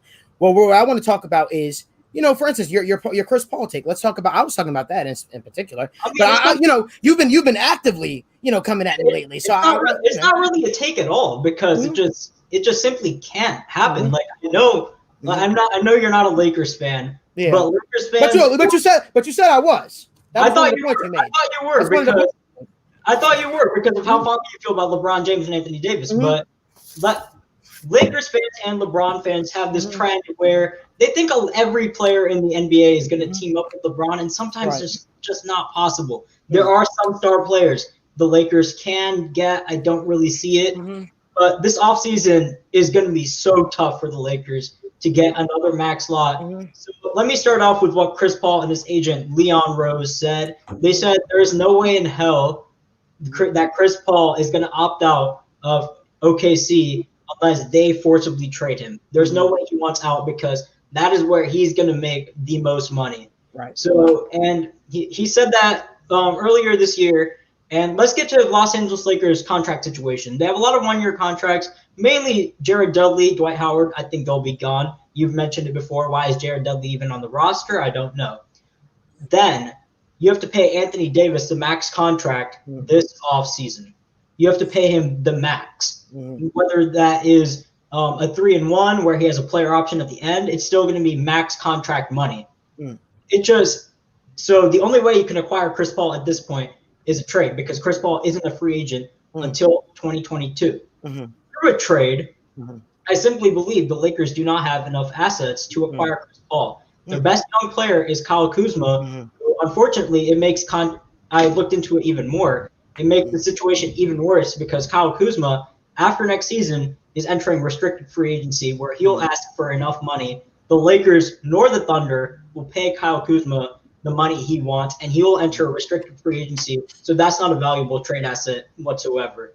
And then in terms of their first-round pick situation, I think it's mostly depleted. They have one.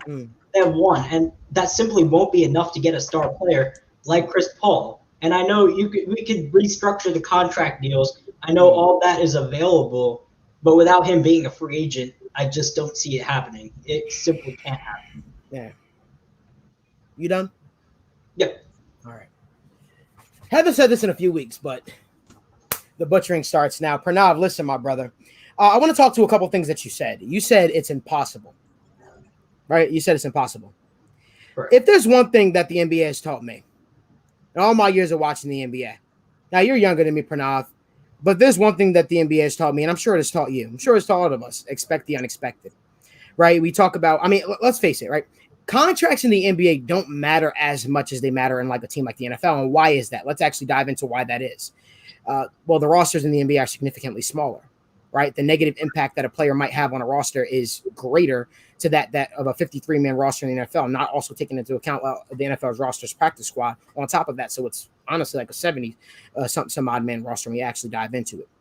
So contracts, right? Player when players sign contracts like that, it really doesn't hold that much weight. Now I get what you're saying. Lakers cap hell. They are in cap hell. They are in cap hell. I don't know if they can necessarily afford a Chris Paul. I don't even know if they don't even have assets to trade for Chris Paul. But you talked about, you said it's impossible. The closest thing to impossible, which is pretty much impossible. I just want to talk. I want to dive into that a little bit more, though. Paul George being traded, for instance, to the Los Angeles Clippers, that was looked at as, that shocked everybody. That shook the NBA world. Something that did take place last year, but it shocked everyone, right? You also talk about impossible. Dwayne Wade getting bought out of his contract by the Chicago Bulls when he left $8 million sitting on the table. That was looked at as impossible when he joined the Cavaliers for $2.3 million. That was also looked at as impossible. So we got to be very careful when we say, wait. I'll let you talk. When you say impossible, you got to be very careful when you say that. Now, listen, if you go back and you read my comment, I didn't say my sources tell me. I didn't say it's 100% going to happen. I said I don't know how. Correct. But I believe, right? That's stating something that I believe is going to happen. Now, I love your name on Instagram and on Twitter, right? Sports World Debates, right? You like debating everybody on everything. Yeah. That's what you live for. But your biggest strength sometimes is your biggest weakness. What do I mean by that? Sometimes you debate points that don't even make sense. I'm not here to convince you that Chris Paul is going to be a Laker. I'm simply saying, why is my take such appalled? Why is it so appalling to you? Why is it looked at as out of the realm of, improbable is what I'm getting at. Because you said it yourself. You said it yourself. You don't know how it's going to happen. Right. So my point, that's me giving a take on my personal. Now the other point that I want to get at, I see you on Twitter. You like to call out Kendrick Perkins. You like to call out this guy. You like to call out this guy. But where was that call out for me? Where was that adding me? Where was that smoke for me? You see, you do something that, in this industry, we call subliminal diss. You said people in the media. Well, Pranav, do me a favor next time. Not just you. Pranav. But do me a favor next time. You at me. You respond to me. I always will respond. I never hesitate from smoke. I never run from competition. Here's the one thing, Pranav. Listen, you should write it down. You should take notes while you're at it. Listen, I'm not here to debate you or convince you of this person. But what I'm saying is, Pranav, you call yourself Sports World Debates. But the way I saw it when I logged on Twitter and I saw you taking subliminal shots at me, I looked at that as a guy that didn't want any smoke. A guy that didn't want to just call me out and say my name in particular. But the fact of what I'm saying is, my take that I was giving was my opinion. Guess what, Pranav? You can't debate someone's opinion. If Daniel says, hey, tomorrow I'm going to learn how to become the best I don't know, scuba diver. I can't say, Danny, you're not going to become a scuba diver. That's his opinion. You sit up here debating moot points. If Kendrick Perkins want to believe this and that, that's his opinion. No one's saying it's you never put out anything. Listen, it does not matter. It does not matter. That's an opinion. Now, there's opinions that are facts-based. That's why I said I'm not sure how it's going to happen, but that's just my belief. What I'm getting at, Pranav, is I understand your name is Sports World Debates, and you're always looking for smoke, unless his name is Malik Wright. You're always looking for smoke. What I'm saying is you don't have to debate everything. That's the whole purpose of what I was getting at. I didn't take too kindly of the shots you were taking at me, at me on social media. So that's why I felt the need to address you, because you got a couple stands here who are big fans of yours, and they believe that Pranav will give it to anybody. Pranav will debate head on with anybody. Pranav, listen, man, I'm here to tell you, man. Listen, I hear what you're saying. And listen, I appreciate your opinion. But guess what? The takes that I give, the takes that I give, right? They have nothing to do with convincing you, convincing Daniel, convincing Will, convincing anyone. I've been that way. I will continue to get takes that you're not going to disagree with. I would just greatly appreciate it, right? If going forward, if you want smoke, if you want about that action, boss, and listen, I just greatly appreciate it that you at me next time. That's and I was going to, because it was going to be for an Instagram post. That's all I got to say about that. It was going to be next time at me, because that's what we do. Trigger fingers turn to Twitter fingers. That's all I'm saying. Next time, that's all I'm saying. Next time at me. Next time at me. Next time at me. Next time at me. I was going to next time at me. Next time at me. Be tagged. Next time at me. You're going to be tagged. Next time at me, because guess what? I ain't Kendrick Perkins. I got time. I didn't have time last week. I got time today. I got time today. Listen, I ain't Kendrick Perkins. I'm going to respond to you. I'm going to respond to you. I'm going to respond to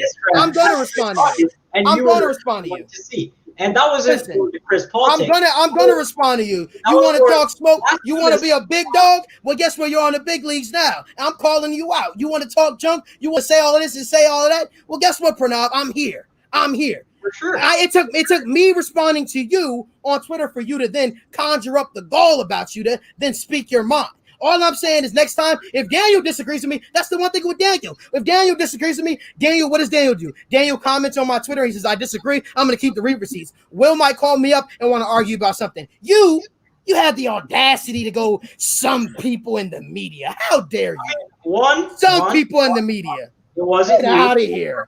I was going to tag you, Kendrick Perkins. Right. All the other. Well, guess what? Listen, I'm honored. But unlike Kendrick Perkins, I got time. I mean, Kendrick has responded to me.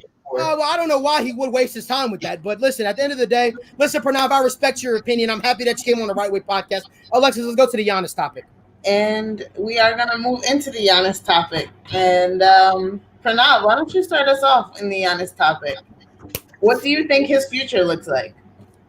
It's not going to be in Milwaukee. I know for sure that ship has sailed. I mean, you saw what they did in the playoffs last year. It's not even the fact that Giannis was terrible. It's the fact that his supporting cast didn't step up to the occasion. I mean, let's face it, Chris Middleton only started playing exceptionally well once Giannis got out. And I know that you could say, oh, well, yeah, but the team as a whole only performed when Giannis went out, and that shouldn't be the case. They should be performing at the top of their game at all times. And so I see a couple locations for Giannis. The Miami Heat, the series that just concluded, I'm not sure if it just concluded, but the Miami Heat is an enticing destination for Giannis. They have a lot of shooters. They also have a lot of draft picks as well. I know one belongs to the Oklahoma City Thunder, but they have a lot of draft capital. They have Jimmy Butler down there, who's a better second option than Chris Middleton. But the best destination for Giannis, and I would say it's somewhat impossible, is the Golden State Warriors.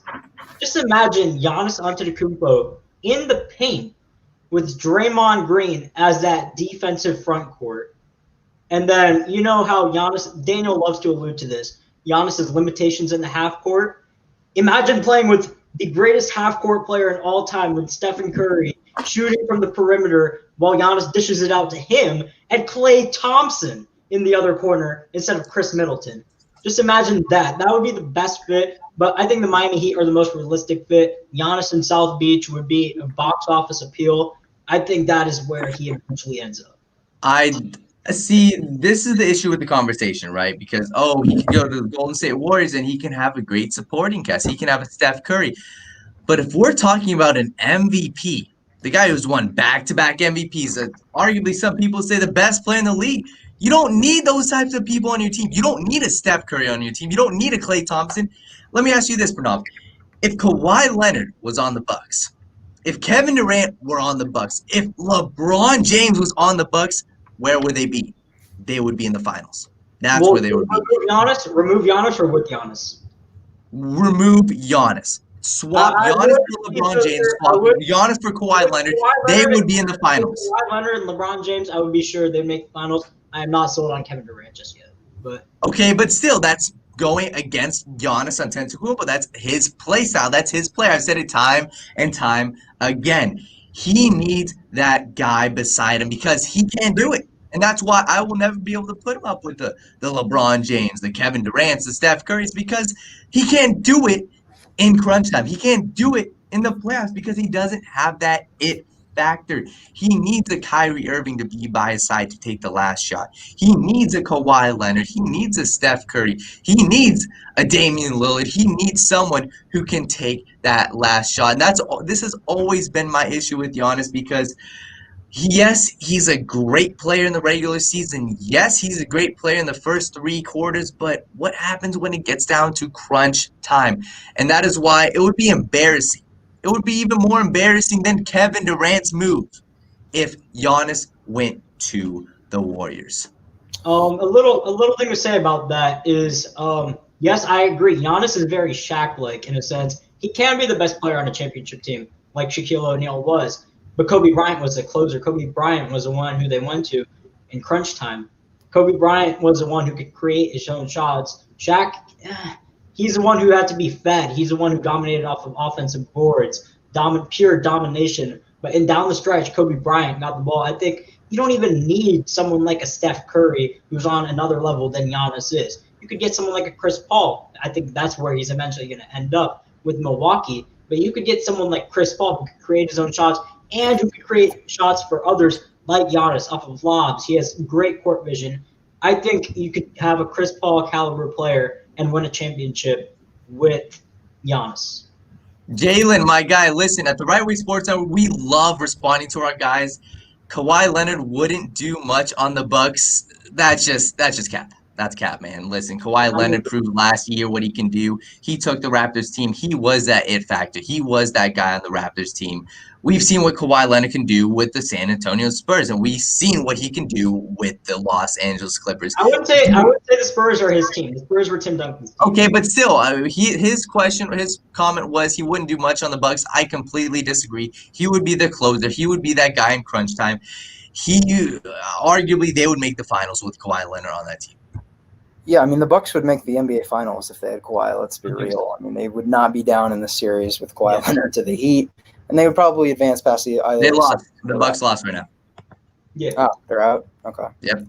Oh, so yeah, this is my thing on the Bucks. I'm going to provide really just like the alternate point of view, the point of view that what if Giannis doesn't change if Giannis doesn't switch teams, and if he didn't, it would be because the Bucks really took drastic changes, and there's 2 drastic changes that I think the Bucks have to make if they want to keep Giannis. Number one, they have to get rid of Mike Budenholzer. They have to right now.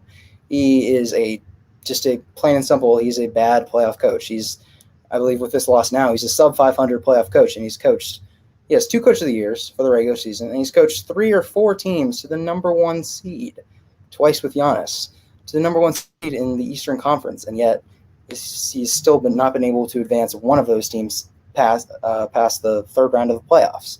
He's gotten to the Eastern Conference Finals twice, and I believe he's won a total of 3-4 games in his entire career in the Eastern Conference Finals. They have to get rid of Mike Budenholzer. His rotations confuse me. I don't understand why he feels the need to not play Giannis and Chris Middleton, his 2 best players, more than 35 minutes in a must-win playoff game. That makes no sense to me. I don't understand why he plays 10 guys in the first quarter of a playoff basketball game when in the playoffs you need to shorten your rotation. plain simply, he just doesn't make any adjustments to his system. Another thing that he did was he took out Wesley Matthews, who was guarding Jimmy Butler, and Jimmy Butler in Game 3 was 0 for 7 when he was guarded by Wesley Matthews, and he took him out in the fourth quarter. And then, boom, Jimmy Butler goes off for 15 points in the fourth quarter to close him out. So Mike Budenholzer absolutely baffles me. He doesn't make any adjustments to his system when it comes to playoff basketball, and he's one of the big reasons that the Bucks have been eliminated is Mike Budenholzer. I would say another reason is because Giannis obviously hasn't stepped up. And the thing is with this Bucks supporting cast is this Bucks supporting cast is meant to support Giannis when he's playing well. But when he's not playing well, this supporting cast is not going to just take the reins and do everything. I mean, Chris Middleton, yeah, he had a big shot in Game 4, but he's just inconsistent in the playoffs. He'll have some games where he can go off, but he'll also have some games where he's just quiet and inefficient, and he doesn't step up. Eric Bledsoe is damn near unplayable in playoff basketball, and he never steps up once. Brook Lopez has been cool. So my other drastic change that I think and Pranav, you alluded to this, is the Bucks have to put all their eggs. Every player that they have on their roster has to be available in a possible trade for Chris Paul, even Chris Middleton. I would say try and get it done without Chris Middleton, but the bottom line is the Bucks can put together a better deal than the Los Angeles Lakers can't do. I mean, the Lakers have 2 first-round picks. The Bucks have all their first-round picks. They also have another one from the Pacers this year. And they have the salary cap. Right, and yeah, they're not in true salary cap hell. So the Bucks, they need to put every single rotation piece that they have, besides Giannis, obviously, into a possible trade for Chris Paul. If I had to draft one up right now, Dante DiVincenzo is a better young piece than Kyle Kuzma. For sure. Pat Connaughton, I would say you could probably include in that deal. And then I don't know about Eric Bledsoe, but you might have to trade Chris Middleton to get that to work. But the bottom line is the Bucks have to make drastic changes if they want to keep Giannis. Otherwise, I think Giannis is gone. And in terms of that, they don't have to trade directly with the Thunder. I know the Thunder are not really enticed by the pieces the Bucks have to offer since they're mostly rotation pieces. You could trade it to other teams because the Bucks, unlike any other team, they have all-star like Chris Middleton, and they have great depth rotation pieces that would fit on other teams in the league, while the other teams can trade first-round picks to Oklahoma City. But, yeah, I think the Chris Paul move has to be the number one goal this offseason for Milwaukee. Yeah, and another thing is I don't think we can act like, I know, Daniel, you've been pretty hard on Giannis. I would say I'm more in the middle when it comes to Giannis's how he's performed in this playoffs. We can't act like Giannis isn't one of the reasons the Bucks are in this position. I mean, the grace period for Giannis is over. There was the grace period after, well, it's okay. He's only 24 years old, and he went against Kawhi Leonard and the Raptors. But there's really no legitimate excuse you can make for them nearly getting swept by the Miami Heat. There's really none, because the Bucks were favored in this series despite a lot of people actually picking the Heat. At one point, it seemed like the Bucks weren't even the favorite when it comes to just the general consensus of fans and the NBA community.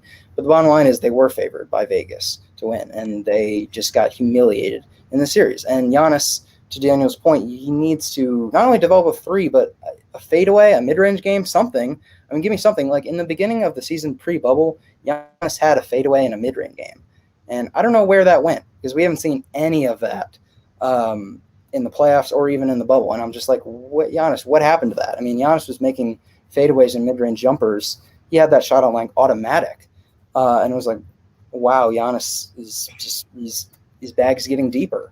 But we haven't seen any of that really when it counts. So I agree. I think he needs to get some kind of a closer next to him, whether that's moving to in free agency. And that's why I think Chris Paul is the man that the Bucks need to target, because Chris Paul is a closer.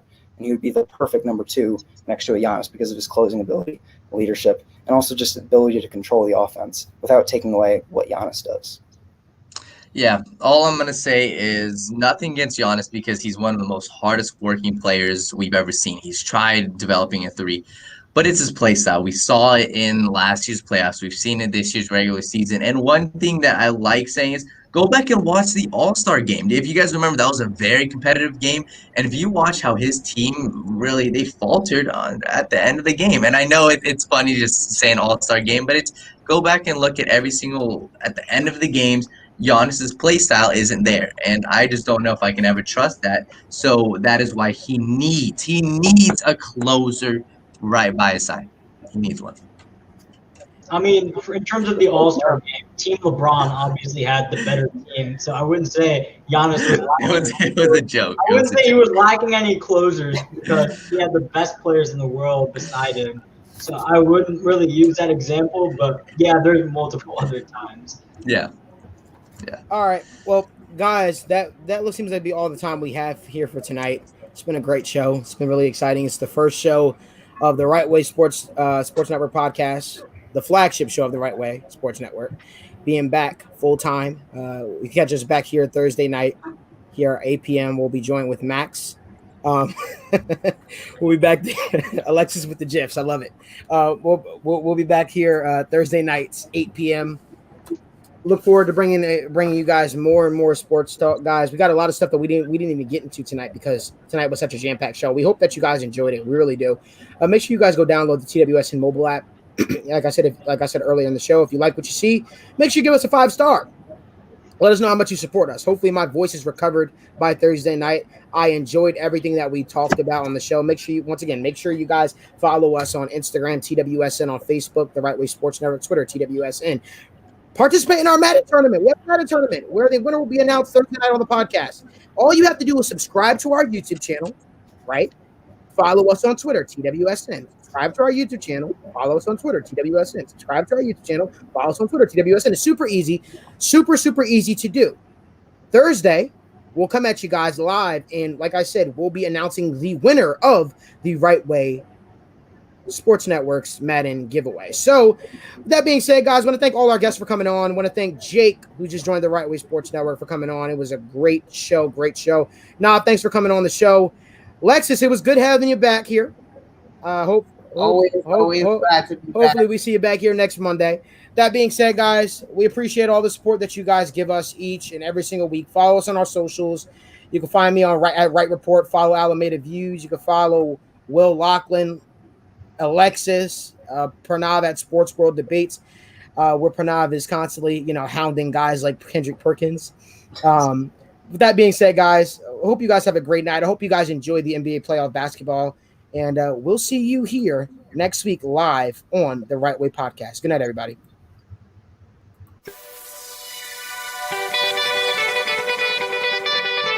Lay. Sir. Yeah. Kane is in the building.